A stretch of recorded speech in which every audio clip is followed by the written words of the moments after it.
इसलिए भ्रम में न रहो, किसी के आशीर्वाद की जरूरत आपको नहीं। आप राम राम कृष्ण कृष्ण जपो, आपका आशीर्वाद अपने आप घेर लेगा। अब देखो, फिर हम आपको समझा रहे, दत्तात्रेय जी सिद्ध भगवान के अवतार, अवधूत शिरोमणि, नाम सुना है दत्तात्रेय जी, और 1000 भुजाएं उसको प्राप्त हुई, शास्त्राबाहु अर्जुन, और दत्तात्रेय जी को प्रसन्न कर लिया, बड़ी सिद्धियां प्राप्त की, 88,000 वर्ष तक जवान रहकर भोग भोगा। और ऐश्वर्य तो मारा घूमता था, नर्मदा में ऐसे करके खड़ा हो जाता तो उल्टी नर्मदा बह उठती, उसका वैभव ऐसा। लेकिन अहंकार इतना बढ़ गया कि जमदग्नि जी का अपराध कर दिया तो भगवान परशुराम ने काट के पूरे वंश को फेंक दिया। महात्मा की कृपा थी, सिद्धियां प्राप्त हुई, लेकिन भजन नहीं हुआ, बुद्धि सत्संग के द्वारा आज्ञा नहीं पालन की। तो एक रूप में दत्तात्रेय रूप से कृपा की तो भगवान के अवतार परशुराम जी हैं, वही अवतार लेकर के उनका विलास कर दिए। तो हमें चाहिए कि हम अपनी बुद्धि को शुद्ध करके सतमार्ग में चलाएं, इससे बढ़कर कोई कृपा नहीं। और भगवान की जिस पर कृपा होती है उस पर सबकी कृपा होती है। जहां पर कृपा राम की हुई ता पर कृपा करे सब कोई। बिल्कुल अच्छे आदमी बनो, किसी के बुरे आचरणों में ना सहयोग दो, ना बुरा आचरण करो, और नाम जप करोगे, चारों तरफ से कृपा नाम है तो हमें बता देना, आनंद ही आनंद रहेगा।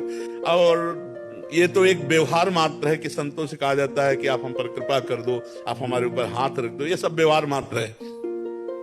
खूब इसीलिए बचपन से इस मार्ग में है, कहीं भी जहां सब देखा, कहीं भी कुछ नहीं, आपको करना होगा, आपको अपने कल्याण के लिए आपको तपना होगा, आपको जलना होगा। जो आपको बता रहा है वो ड्रामा है। अगर कोई कह रहा है ना, अगर पैसे से हमारे पाप नष्ट होते हो, हमारा मंगल हो जाए, तो ये करोड़पति अरबपति जो खूब धनपति हैं, ये कभी मरे ना, ये कभी इनको बुखार ना आवे, जलते हैं अंदर। आपसे तो मिलते नहीं, तो आप तो बाहर देख करके समझोगे क्या बात है, कितनी महंगी कार से उतर रहे हैं, कितने लोग राइफल लिए इनकी सुरक्षा में। और जब सबको हटा के मैं सुरक्षा वालों को, और जब यहाँ एकांत में बात होती है ना, तो आंसुओं से बात होती, इतने दुखी है कि तुम कहोगे यार हम सुखी हैं, चैन से रोटी खा लेता हूं, परिवार में चैन से हंस खेल करके रह रहा हूं, हम सुखी हैं। तो इसलिए सुख उसी को है जो भगवान से चित्त जोड़े हुए है, कृपा उसी पे है जो भगवान से चित्त जोड़े हुए। हमें किसी से कृपा की याचना नहीं करनी। हाँ, संतों के पास हम जाते हैं, दैन्य होकर उनकी बात सुनते हैं और भगवान के मार्ग में चल देते हैं। चलना आपको पड़ेगा, अगर आप ना चलो फिर कोई तुम्हें पहुंचा दे, तो आज तक हमें बताओ, आज तक उदाहरण। इसलिए सब लोग आचरण सुधारो, खान पान सुधारो, नाम जप करो, किसी के आगे घिघियाने की जरूरत नहीं, ना आशीर्वाद की ना कृपा की। सबको नमस्कार, सबको प्रणाम है, लेकिन होगा वही जो मैं अपने आचरण में करूंगा, पक्का।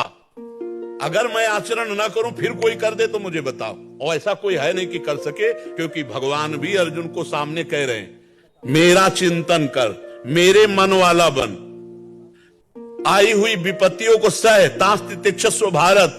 क्यों कह रहे हैं? सामने भगवान खड़े हैं, अब अर्जुन को क्या जरूरत है, लेकिन कह रहे हैं नहीं, मन मना भव मत भक्तो माद्याजी माम नमस्कुरु। तुझे भजन करना पड़ेगा, प्रणाम करना पड़ेगा, पूजा करनी पड़ेगी, तब तेरी बात बनेगी। तो वही करना पड़ेगा, भगवान भी कह रहे तुझे करना पड़ेगा, वही बात हम कह रहे हैं। ईमानदारी वाली बात यह है कि किसी से ले दे के यहां सौदा नहीं होता, यहां स्वयं भजन करके भगवत प्राप्ति करनी होती, स्वयं भजन करके पापों का नाश करना होता है, स्वयं भजन करके दुख की निवृत्ति करनी होती, तब वो जीव संसार चक्र से मुक्त होता है। कि यही कृपा मान लो कि ये बातें सुनने को मिल रही, यही कृपा मान लो कि हमें सत्संग मिल रहा है, बस यही कृपा, बिनु हरि कृपा मिले नहीं संता। इसके आगे आपको करना पड़ेगा। आप नाम जप करोगे, आप साधन में चलोगे तो आप उन्नतिशील रहोगे। आप नहीं चाहोगे उन्नति, भगवत विरोधी आचरण, तो फिर पतन हो जाएगा।